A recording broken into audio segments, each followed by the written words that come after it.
आऊज़ुबिल्लाहिमिनश्शैतानिर्रजीम बिस्मिल्लाहिर्रहमानिर्रहीम। अस्सलाम वालेकुम प्यारे बच्चों, आज हम पढ़ेंगे उर्दू वर्ड बुक का सफ़ा नंबर 16। आज तारीख क्या है हमारी? 6/7/20 और दिन क्या है? पीर। ई का सिलसिला, छोटी ए का सिलसिला, ये हम कायदे में भी पढ़ चुके हैं।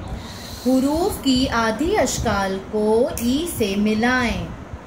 बा ई बी, देखें पहला इसमें है यही, बा ई बी, पा ई पी, ता ई ती। अब ये आगे आगे आपने लिखना है, ये सब हम कायदे में भी पढ़ चुके हैं, ठीक है।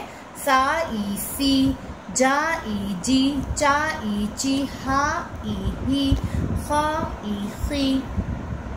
ई के, छोटी ए के 4 हुर्फी अल्फाज पढ़ें और लिखें।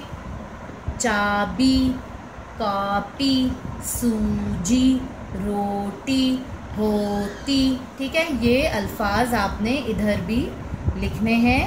ओके बच्चों, अल्लाह हाफिज।